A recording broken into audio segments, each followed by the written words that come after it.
مرحبا بكم في مطبخ شهيوات الفاسيه. اليوم غنحضروا مملحات بطريقه ثانيه ماشي بحال اللي نزلت من قبل. غنحتاجوا ربعه ديال الزبده كما قطعتها بحال هكا، غنحتاجوا لها 6 ديال الجبن مثلث،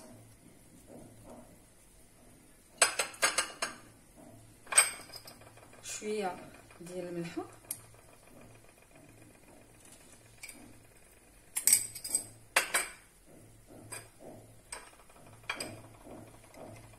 لا موطاد 2 معالق،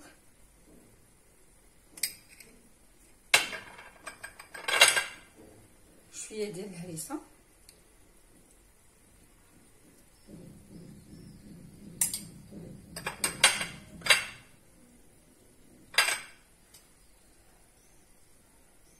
توابل لحم مخلطه 2 معالق وشويه،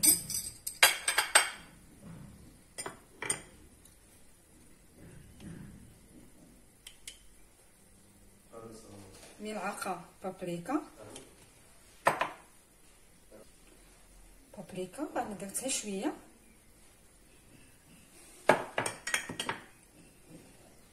غادي نخلط الزبده ديالي. هذه التوابل ديال اللحم كتباع جاهزه عند المحلات ديال العطار كيبيعوا هادشي ديال العطريه. بغيتيش دير ديال اللحم ديري ديال الدجاج، اي نكهه هي كتعطي واحد النكهه زوينه في المملحات. صافي غادي نحلو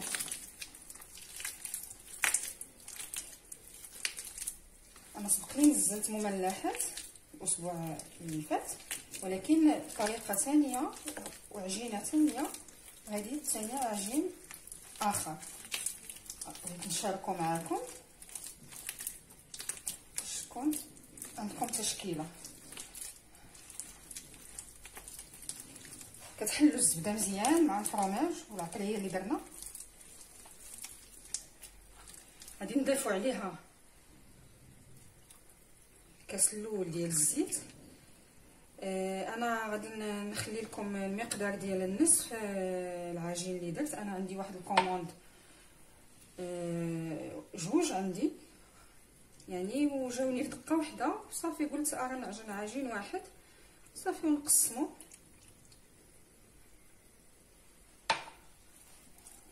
غادي نخلط مع الزيت شويه، حاولوا غير بشويه حيت الزيت مع الزبده كتبقى كتزلق، غير شويه بشويه حتى تنسجم معاها.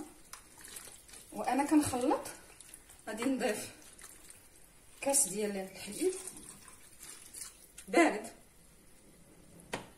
وكاس ديال الماء بارد.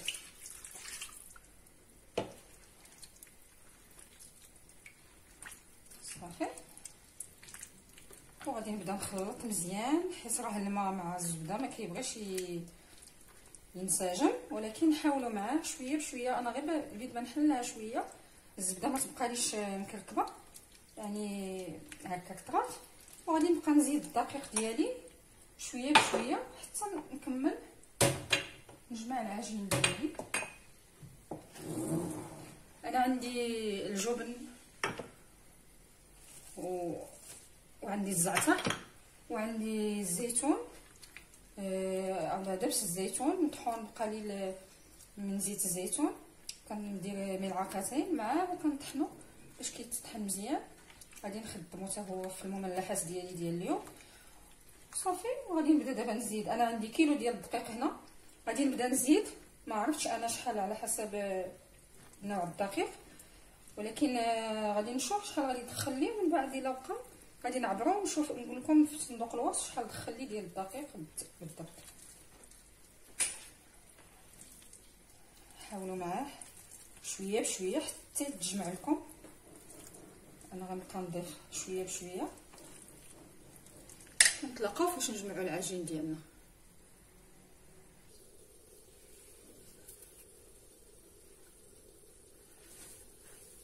انا مازال كنجمع العجين ديالي هانتوما كتشوفوا.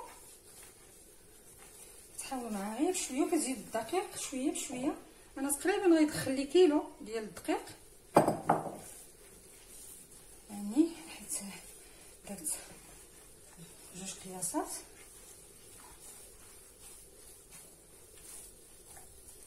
هي هكذا نتوما كتجمعوا حتى يتجمع لكم مزيان. غادي نجمعوها ونديروها نص ساعه ترتاح في الثلاجه. ما تخافوش حيت ما فيهاش خميره، مملحات ما كتكونش فيهم الخميره هادو الصغيورين باش كيجيو رقاق ومقرملين. صافي غادي نحاول مازال نعركها مزيان حتى ما تبقاش الزبده كتبان. صافي ونتلاقاو ان شاء الله من بعد ما نكملها باش ما نطولش عليكم الفيديو. هذه العجينه ديالي جمعتها. دابا غادي نقسمها. انا غندير 4 ديال النكهات، غادي نقسمها على 4 بالتساوي. حاولوا يجيوني قادين.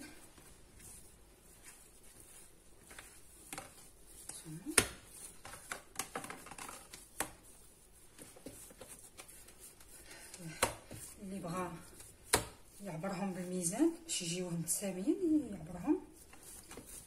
انا عندي ميزاني. صافي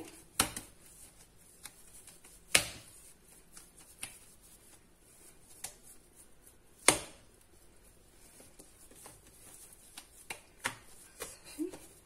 دابا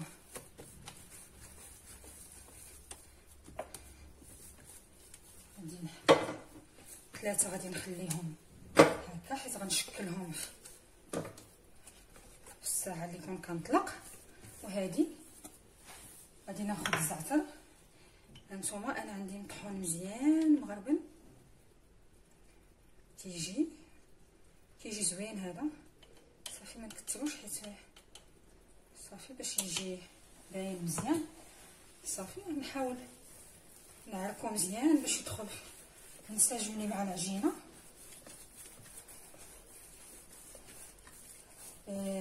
يكون الدقيق عندكم مغربل، عفوا الزعتر يكون مغربل مزيان ما فيهش العواد باش ما يخسرش لكم العجين ديالكم. هانتوما كتعركوا مزيان هكا حتى كتشوفوا ان الزعتر كله دخل. الا شفتوها مازال كتلتصق ما بغيتش نخففها، مازال غنطلقها بالدقيق. هانتوما صافي كتعرقوها مزيان حتى كتحسوا ان داك الزعتر دخل فيها كامله. هانتوما شفتوا كيجي باين. صافي دابا غادي نجمعهم ب4 نديرهم في بلاستيك غذائي اولا في خنشه ساشي. صافي نديرها في الثلاجه ترتاح ساعه، نص ساعه حتى لساعه. هانتوما صافي بركه ما تزيدوهاش ثاني الزعتر بركه مزيان وعطي الريحه ديالو. ويلا المهم غنديرها دابا في الثلاجه ومن بعد نتلاقاو ان شاء الله باش نبداو نطلقوا فاش ترتاح. دابا العجين ديال الزعتر غادي نبدا به. نتوما غادي نرشو الدقيق. دابا غنديرو حلابل بحال الفقاس. نتوما كنحلبلو هكذا نقطعو حلابل رقاق.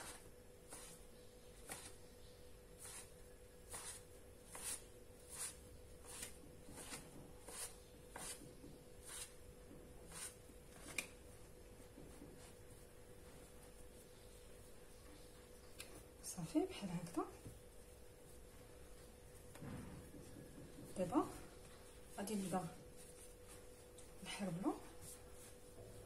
كيجي ملي كتكون كتحربلو كتهزوه باش كيجي خاوي من الداخل، ما كيجيش كتهزوه وتزدحو بحال هكذا.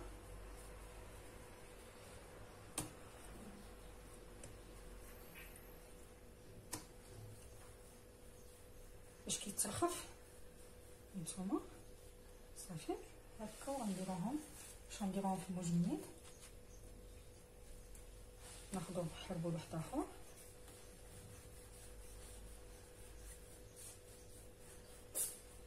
كيجي رقيق وزوين.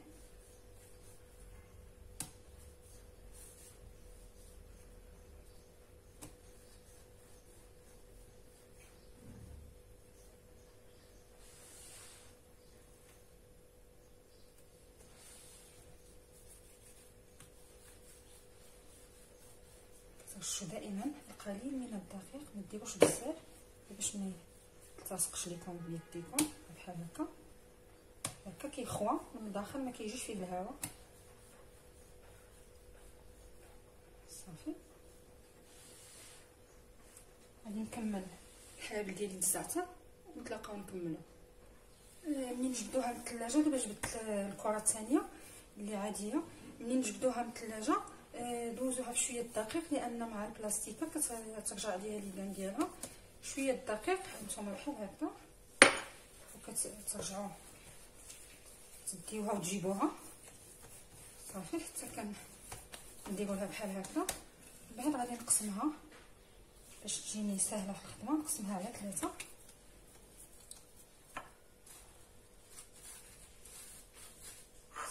نخليها جانبا. غادي نرش الدقيق. دابا غادي ندير بالزيتون، غادي نطلق بالثلاك،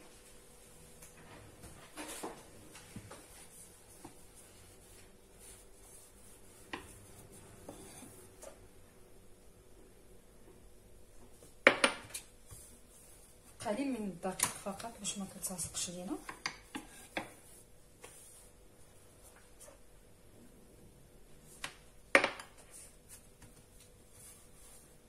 بحال هكا. نتوما شفتوا العجينه رطبه،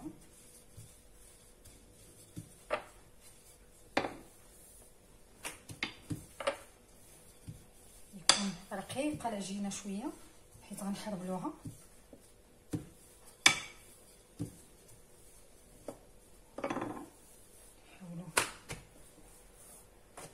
تقلبوها هكا باش كتجيكم متساويه.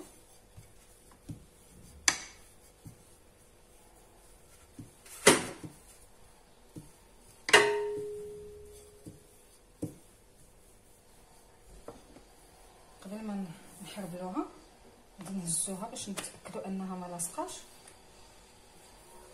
هانتوما بحال هكا. نعاودو نقادوها.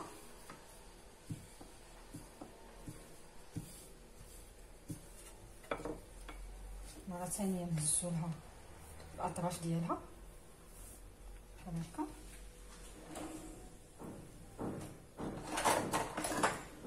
غادي ناخدو النعورة اولا قطع البيتزا كافية.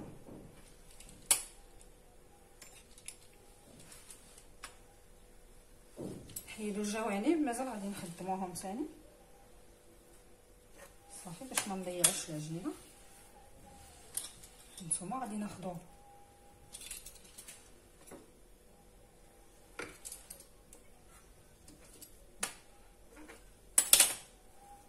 صافي. دابا غادي ناخدو الزيتون ديالنا. من قبل غادي ندهنو بشويه د لاموطارد،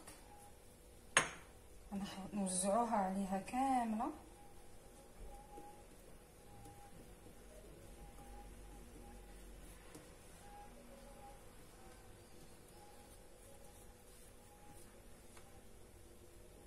شويه ما ديروش بزاف صافي.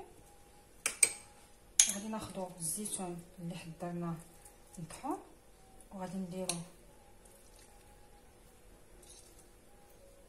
العجينه ديالي. وناخد واحد الملعقه وغادي نحاول نوزعو بالتساوي باش الا بقى لي شي فائض نحيدو باش ما يجيش كتير.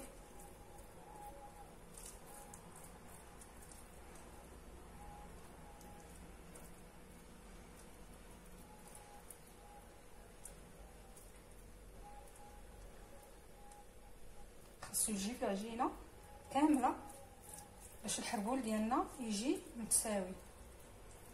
نتوما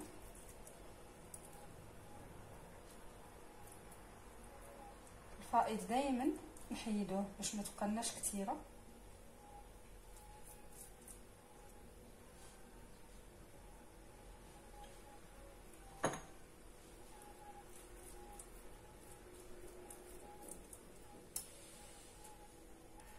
نتوما انا درت له قديته، حيدت الجوانب. دابا غادي نلفو، واللفه ما تكونش غليظه. هانتوما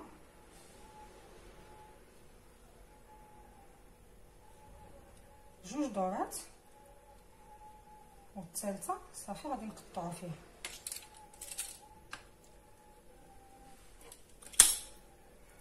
صافي غادي نهزو، غادي نستعمل قليل من الدقيق باش كنشدلو الجوانب ديالو. صافي، والجهه اللي مقطعه هي اللي غادي نديروها لتحت. صافي نديرها في الصينيه ديالي باش غندخلها حتى هي المجمد، ونصوب ثاني واحد اخر.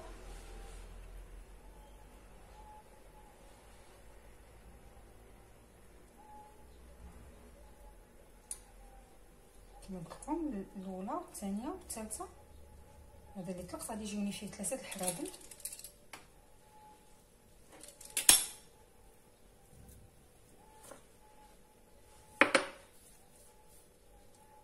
باش كنشدو لها الجوانب ديالها. صافي غادي نحطوه ثاني على هذا حداه.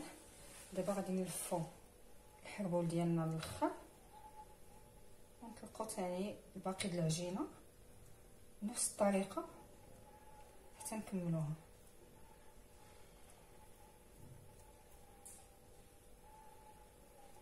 نتوما كتلفو، نتوما كتزيرو باش ما يجيكمش مخاوي من الداخل.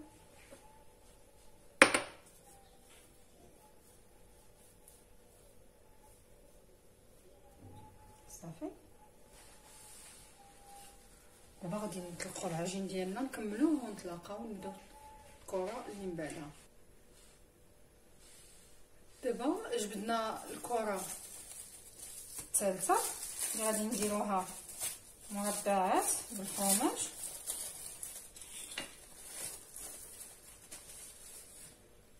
بحال العاده نرشوا الدقيق ونديوها ونجيبوها كما قلت لكم كتطلق ليدان ديالها بحال هكا.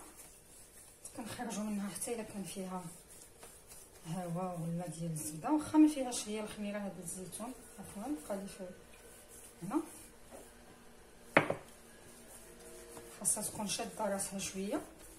صافي دابا غادي نقسمها على 3،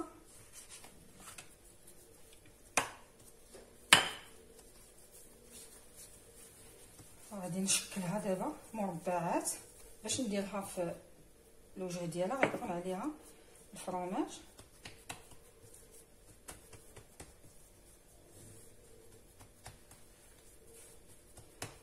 غير نعطيها شويه ديال الدقيق. غادي ندوز فيه الاخرى. غادي ناخذ الكاريط اللي غادي ندير في الصحن ديال الفرن اولا اللاطه، وعليه غادي نطلق العجين ديالي باش يبقى لي في الكاريط مباشره.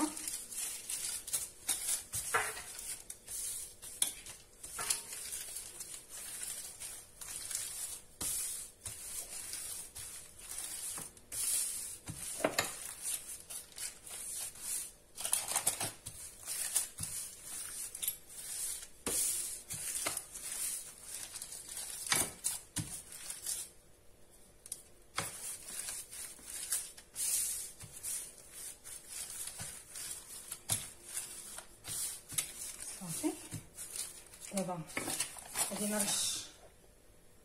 انا كندير بهذه الطريقه كتجيني سهله. دابا هاد العجين غادي نقلبو هكذا. صافي ها هو دا تطلق على الكاريط، ما كيبقاش يلتصق في الدلاك. صافي هانتوما كتشوفوا السمك ديالو.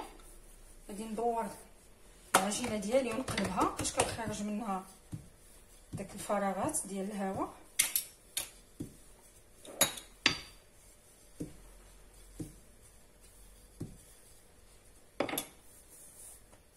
صافي غادي ناخذ النعره. غادي اولا غادي نقاد لها الجوانب ديالها،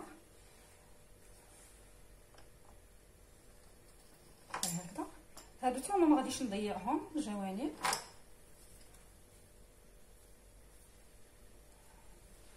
وغادي نمشي ثاني مع الجهه الثانيه.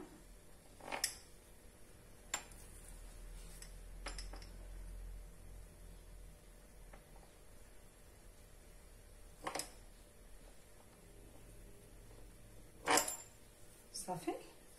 هانتوما غادي نشكل مربعات بهذا الحجم هذا.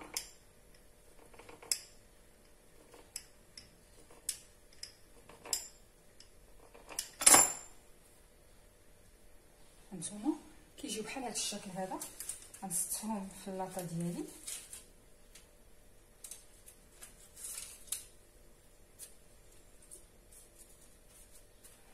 غنكمل باقي. هانتوما القياس كندير كل قياس واحد تقريبا كيجي هكذا.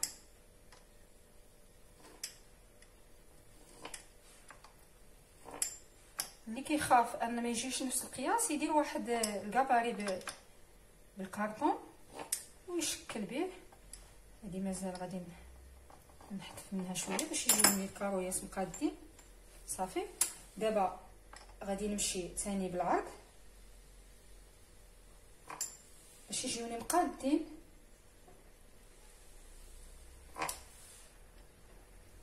المهم نلاحظ كيكونوا صغيورين ما كيكونوش كبار بزاف.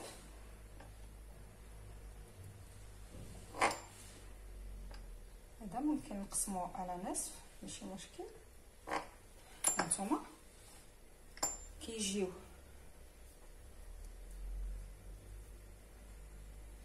بحال هذا الحجم هذا.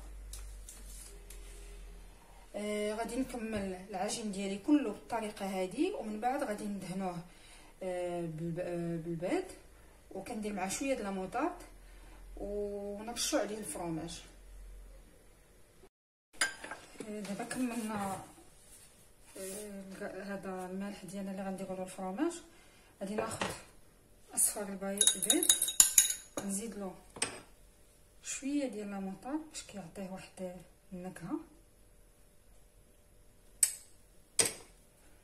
شويه ديال البابريكا،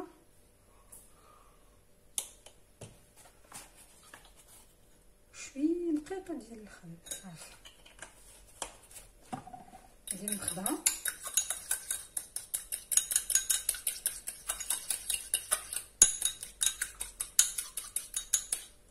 صافي.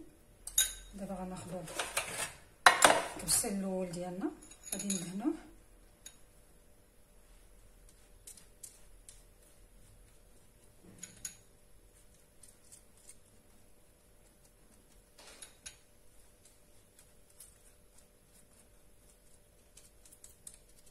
بحال هكا. غنوريكم بعد نكمل. بعد نديرو عليه الفرomage احمر محكوك.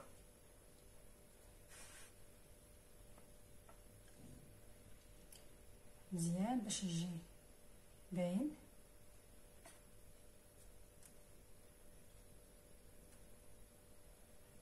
صافي بحال هكا. وانا غنكمل الطبسيل ديالي ونتلاقاو. هادو دابا غادي نديرو في الفران ونبداو الكره اللي بقات لينا. صافي ونتلاقاو. الكره الاخرى اللي بقات لي غادي نرش الدقيق، غادي نديها ونجيبها فيها. هذه غادي نقسمها على 2. هذا غادي نشكل به الشكل، والثاني غادي نشكل به الشكل الاخر. غادي مازال هذه غادي نزيد لها شويه ديال الهريسه، شويه شويه د لاموطارد خليط فقط، شويه ديال التحميره ولا بابريكا،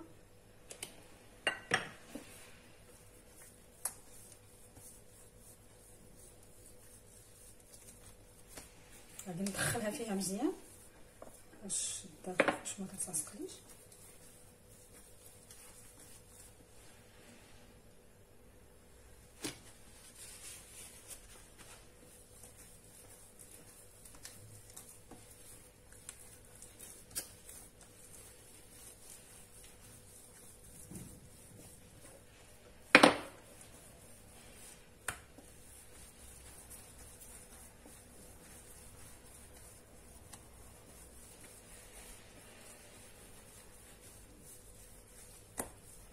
تركوها مزيان حتى تخلط الهريسه ولا مطار اللي درنا.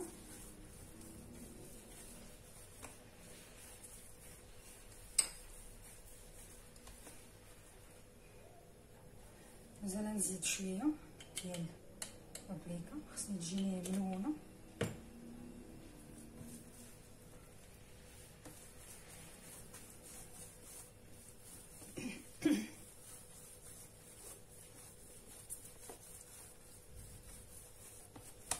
صافي بحال هكا نكملها. ها هي دي كملتها.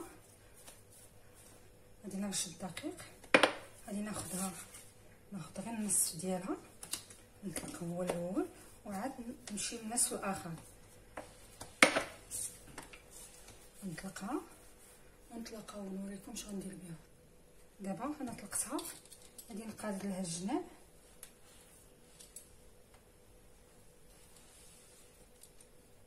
غادي نقطعها على هذا القياس هذا،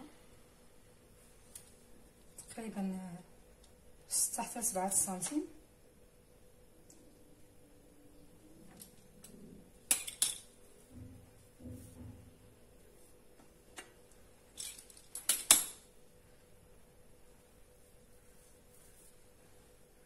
باش ما نقيسهمش. دابا غادي نشكلها بحال شكل كرواسه صغيره، كيكون فيها الطول اكثر من العرض.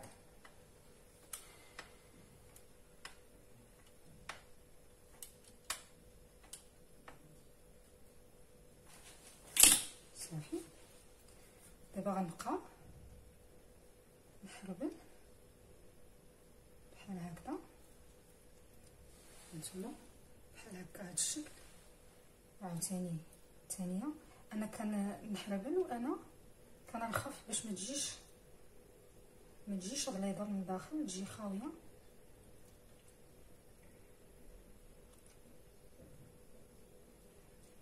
هكذا. عاوتاني الجهه الاخرى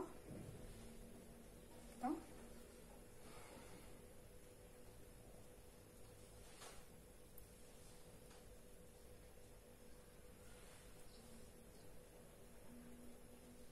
نتوما كتلويو، نتوما كترخفوا يديكم باش ما تجيش غليظه.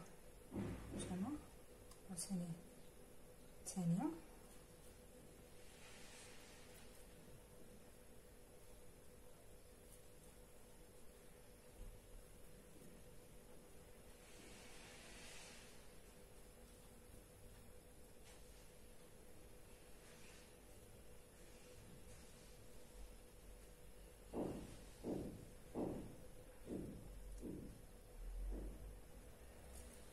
صافي كيجيو على هذا الشكل هذا كرواسه صغيره.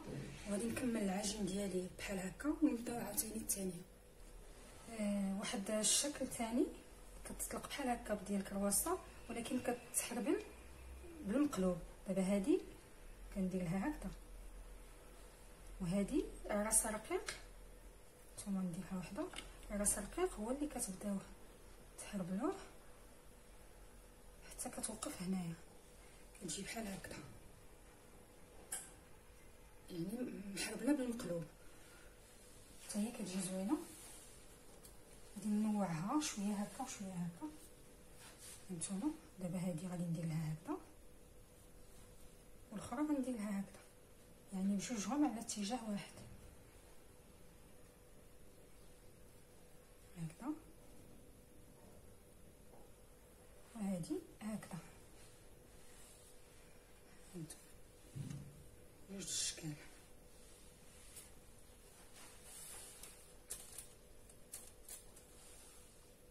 نزلوها على هاد القاعده الكبيره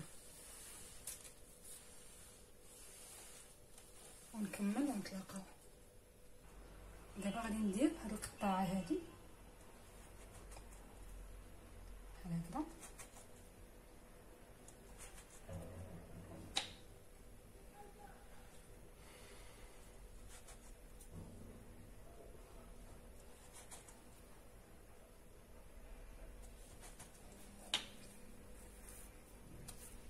غادي نحيد هاد البقايا. غادي ناخد ستيل بحال هكا، غادي نغطسو في الدقيق. نتوما كندير ثقوب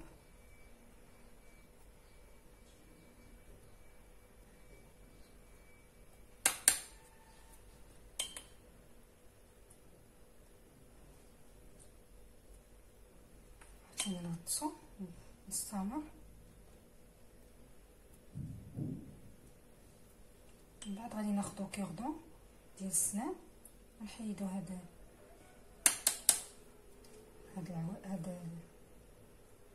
العجين.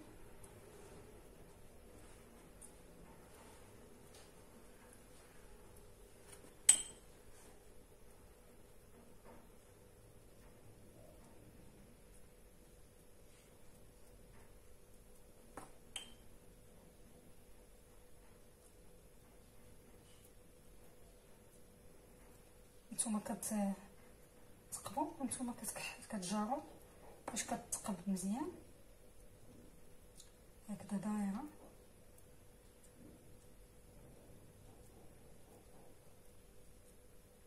صافي. دابا غناخدو عود ديال السنان ونحيدو داك العجين اللي داخل في الثقب. صافي حنا كملنا. غادي نجيبو هادي ديال البيتزا وغادي نديروهم بحال هكذا هكا.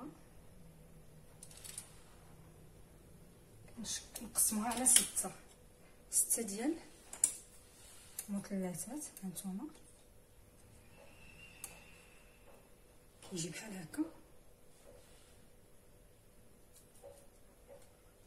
غادي نديرو وحده اخرى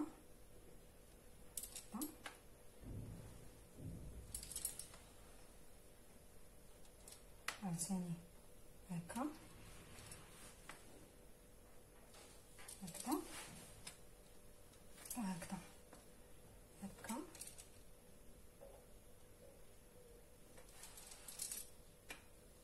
حتى كنقسمو هاد الدائره على 6 ديال المثلثات. صافي انا غادي نكمل نهز هادو ونعاود نديرو شكل ثاني. دابا غادي ندهن هاد المثلثات. درت صفر البيض بحال قبيله، ودرت شويه د الموطارد، شويه ديال البابريكا وشويه د الحليب باش كيخفف شويه. هذا ماشي بحال عفوا. دابا غادي ناخذ الشيطه وندهنهم باش كيعطيهم واحد التقرميشه، واحد اللمعه. صافي غندهنهم كلهم ونديرهم في الفران وندوزو نكملو باقي العجين اللي بقى لينا.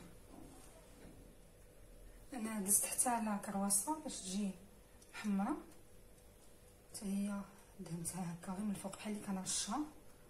صافي دابا غنديرو في الفران وغادي نكمل هذا الشكل هذا. كنقطعو بهاد القطاعه هذه هي ندور وكندهنو بلا موطارد وكندير له الفرomage. نكمل هذا اللي بقى لي بهاد العجينه هذه ومن بعد نكملو. غندير حتى على شكل كرواسه بهذا اللون هذا باش تجي مشكله حتى هي.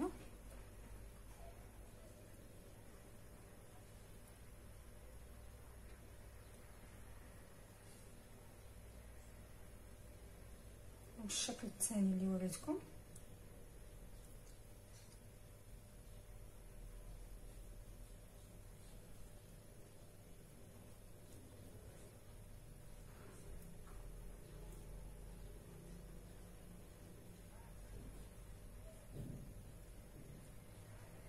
بقاو تجروها شويه باش تجي واسعه.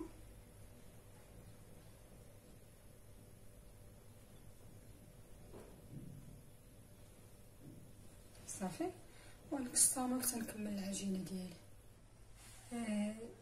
المملحات ديال الزيتون ديالي هما جندو. دابا غادي نقطعهم بحال هكذا.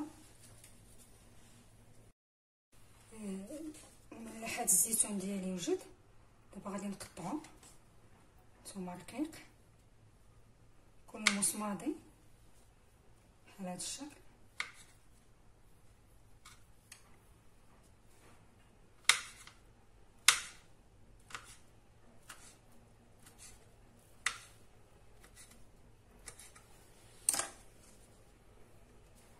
هانتوما كي كيجي صافي. غنستمر تنكمل هذا ديالي وعاد نمشي لديال الزعتر. هذا ديال الزعتر غادي نقطعوه بحال هكا باين.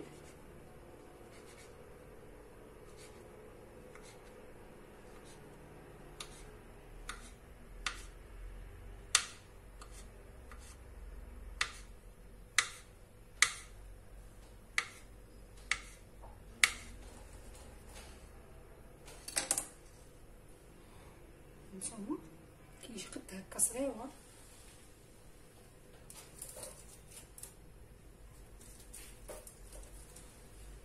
حيت الحال سخون انا كنجبد واحد بواحد كينسعد، ومع الحراره في المطبخ كنجبد واحد بواحد لانه كيذوب دغيا، يعني كيتطلق. وصافي غادي نستمر بحال هكذا. القياس ديالو كيجي بحال هكا. صافي تنكملو ونطيبو ان شاء الله، ونوريكم الشكل المملحات النهائي اللي حضرنا اليوم. هاهما المملحات اللي حضرنا اليوم. التشكيله اللي درنا بالزعتر والزيتون والجبن والهريسه، ونتمنى تكون عجبتكم وتجربوها. وما تنساوش اللايك والبارطاج وتفعلوا الجرس باش يوصلكم الجديد، والى وصفه اخرى ان شاء الله.